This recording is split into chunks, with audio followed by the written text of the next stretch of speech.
Winter weather is here. So let's talk about how you can prepare before the next winter storm hits Wyandotte County.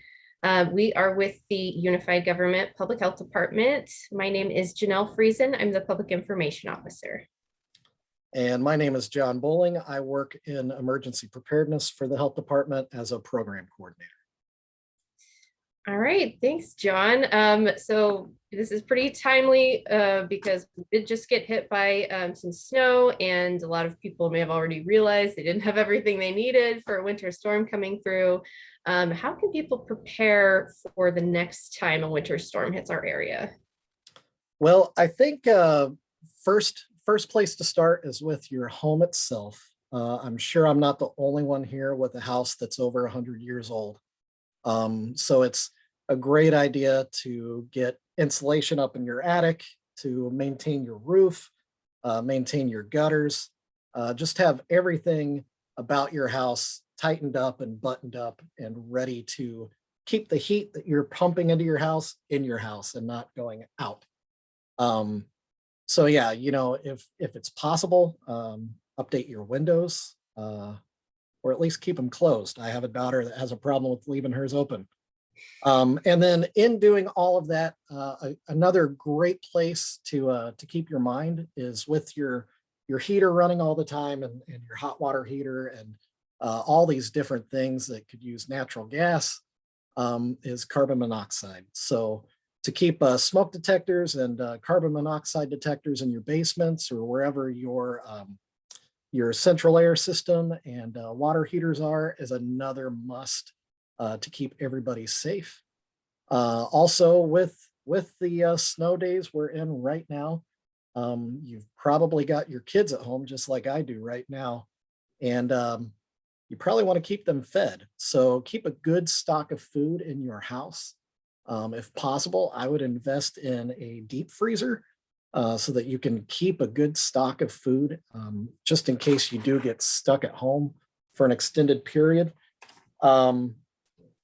Also, in doing that, I would keep a good stock of bottled water, things that you can drink, just in case you do get snowed in, stuck in your home. You can't get your car down the driveway. I've got that problem at my house. Other things to keep on hand, flashlights in case we lose power.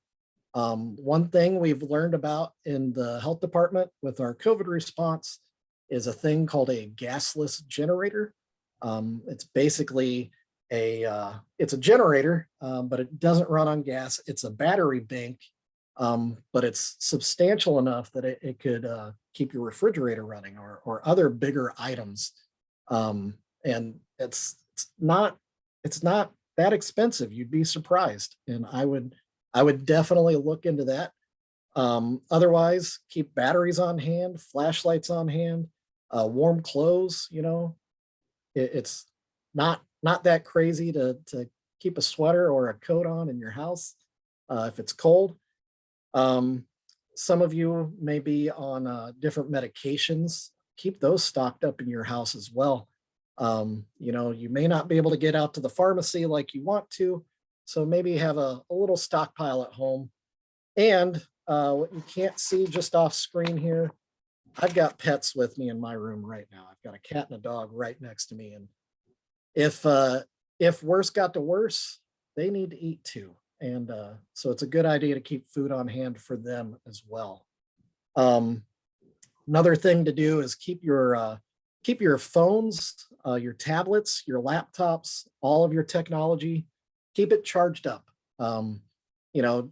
You may want to sit home while it's cold and you're stuck at home and play, your little games or whatever on your phone.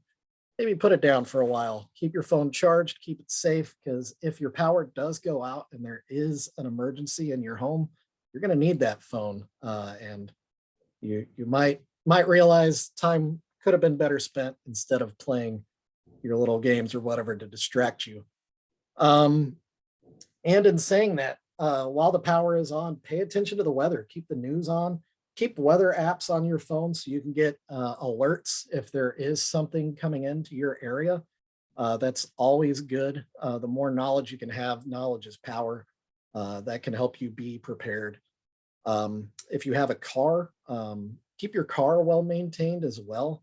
Uh, Keep good tires on your car, keep good air in your tires so that you can get yourself around in the snow. Also in your car, some good things to keep on hand. Just like with your house, power is a definite concern with your car. There are, I mean, it's a good idea to have jumper cables anyway, but there are also jumper systems, little boxes that you can just clip onto your battery to jump start your car. So you don't even need anyone else to be there with you. That's a good thing to keep in your car. And those are way more affordable than you would think as well.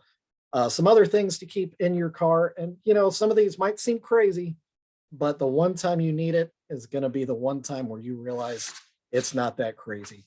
Um, like I have a truck. I keep sandbags in the bed of my truck because I need to keep my truck heavy. Well, that sand is also useful for traction. If I find myself in a slick situation and I can't get down the road, I can always put sand down where I'm going to be driving forward, and that will help me have traction. Some other things to keep in your car or truck, bottled water, just like at your house. If you get snowed in and stuck in your car, um, it's good to have water on hand. That's you know, you could go without eating for a while, but you definitely need something to drink. Some other things to keep in the car, flashlight, just like at the house, you know, you lose power, everything's dark, and you know, it just makes you feel better when you can see. Keeping a flashlight would be good. Same with, or actually, I don't think I mentioned it in the home, but another good thing when we talked about keeping your phones and tablets charged up, little power banks. You know, those things can fit in your pocket and they can stay charged up so that in an emergency, if you did play your apps and you ran the battery out on your phone, you don't need to plug into the wall because you've got that power bank charged up and ready to go.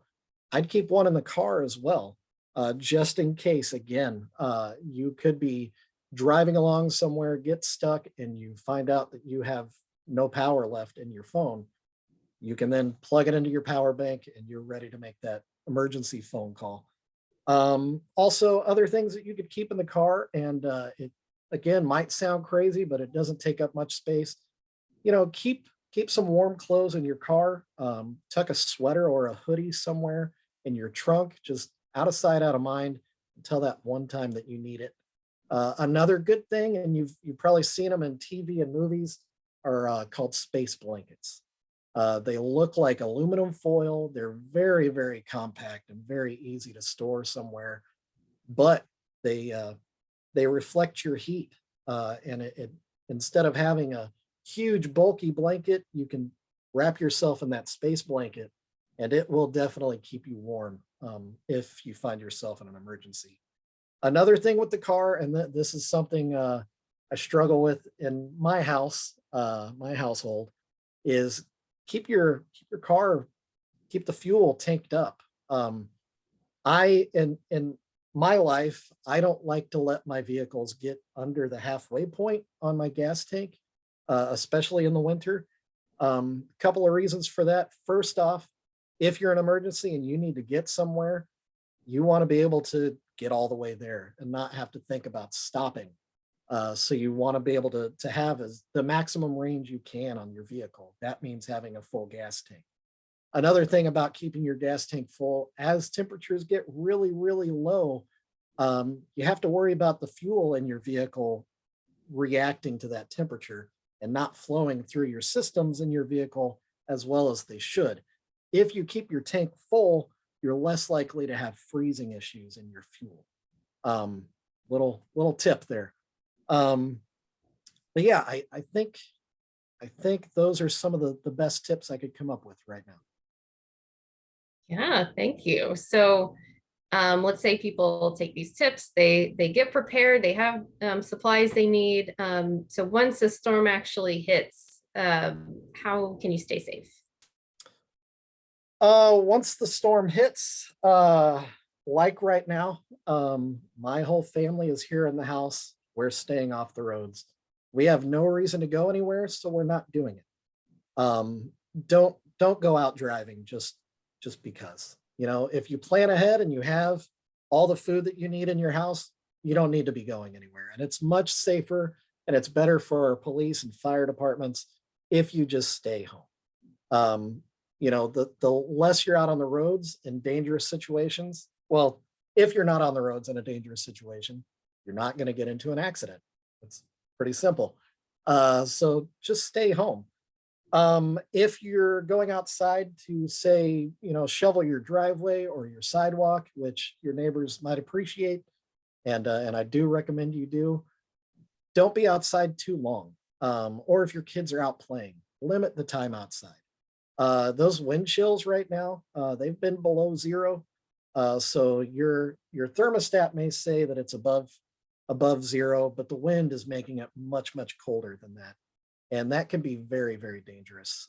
You could be getting into a dangerous situation and not even really realize it. Just thinking that you have your coat on or you're all bundled up or whatever, you may have exposed skin somewhere that could be getting into the danger zone. So if you're going outside, don't drive, just out in your yard, out and about, limit the time that you're outside. And again, back to, I brought it up before, the carbon monoxide detectors, smoke detectors. Definitely want to be changing those batteries. Want to have one, at least one on every floor. Keep a carbon monoxide detector nearby your water heater and your HVAC systems. Those are the two areas that are most likely to have a carbon monoxide problem. And if they're in two different parts of the house, having one in the middle, I don't think is necessarily the best thing to do. Having one at each point, I think is best. Because the less carbon monoxide you get into your home, the better off you are. If it's too far away, it's already spread. You could already be having effects and not even know it, and not be able to respond if it does become an emergency. That being said, I already brought up the gasless generators. The benefit of that is with a gas generator, if you bring that into the house, you are pumping toxic fumes into your house. So don't do that. If you have a generator that's powered by gas, leave it outside. It's an awesome thing to have. I do recommend getting one, but if you're using it, don't put it in the garage. Don't think that that's good enough. It needs to be all the way outside the house and far away from your doors. Even having it by your doors, you can be having fumes come into the house that you're not aware of. And again, it can sneak up on you before you realize you're really in a dangerous situation. Same thing with like gas grills. You might be out of power and you want to be heating up your food and you think, well, I've got a gas grill. Well, yeah, that's a great idea. And I do say that's a good thing to utilize in that situation, but be smart about it. Again, don't bring it in the house. Don't put it in your garage. Don't have it right outside the door where fumes could be rolling into your house. Keep it at a safe distance from your door. I talked about limiting exposure. If you're cooking outside, you don't need to babysit the grill. You're not going to be speeding up the cooking process by standing right there. Obviously, you want to check on things and you want to make sure your food is safe, but don't just stand outside. Check on what you need to and then go back inside. Stay warm and stay safe. Also, something else to think about when you're shoveling the driveway or doing that work outside. There have been quite a few people that have ended up overexerting themselves while they've been doing that. They could end up, having heart issues because they've been straining so much. You could hurt your back. Instead of trying to eat that elephant all in one meal, just take small bites. You're stuck at home anyway, hop outside for a few shovel loads, go back inside, watch a little TV, warm up a little bit, have some hot cocoa, then go back out and finish the job. Don't take on too much all at one time. And the danger is frostbite and hypothermia. So that's why we're trying to limit our time outside, limit our exposure to the cold, keep our skin covered and all of those things. Um, some things to look out for frostbite. You're looking for numbness in parts of your body. Your skin is just off colored. It's looking white. It's looking gray. It's just not looking normal. We all know what normal is for us.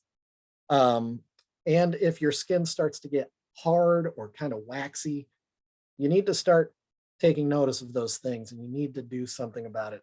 First off, go inside. You need to warm up. You need to warm up that part of your body, your whole body. Soaking yourself in some hot water, get in the bath if you need to. Warm up, use somebody else's body heat, snuggle up with your loved ones. I've got kids galore that can keep me warm. In fact, they keep me hot most of the time. But all that to be said, if you do see that you might be getting some frostbite, you don't want to be rubbing it. You don't want to massage it vigorously. You can really do some damage. Frostbite is when part of you literally freezes, and rubbing it too hard can actually break up and destroy your skin and your body. So instead of trying to rub it and get it all sorted out by vigorous movement, go with a softer approach and just warm it up softly with hot water or the hot ambient temperature of your house. Hypothermia is also something to worry about. That is when your core temperature drops too low. Hypothermia can definitely sneak up on you too. Um, it's happened to me, and it's happened again because I've just been outside and thought nothing of it. And then you just start to feel like you can just not get warm, and that's because your core temperature has gotten below where it's accustomed to, and your body will definitely let you know. You'll some signs to look for. You'll be shivering, you just feel tired, and that's because your body is trying so hard to warm up that it's exerting and it's using all of your energy to shiver, and that's going to wear you out. You could be feeling confused where you can't think straight. Your blood isn't flowing to your brain like it should be because it's flowing everywhere else trying to warm up your body. Your hands may not be working as well. Your memory isn't what it should be. You're not speaking as well as you should. Those are all things that could be signs of hypothermia. Definitely things to be looking out for.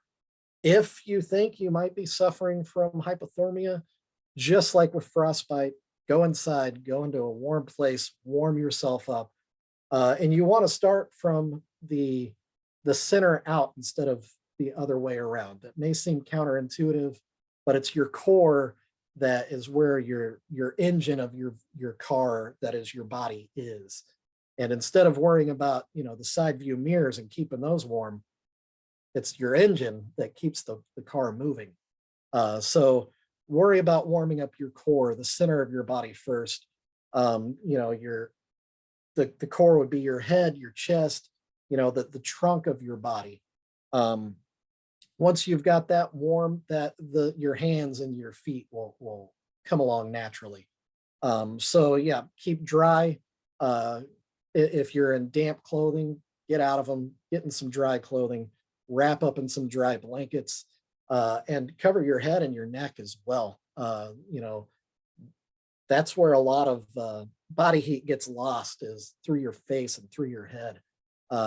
It may seem silly to scarf up and wrap up your face in your house, but it isn't silly when it's an emergency.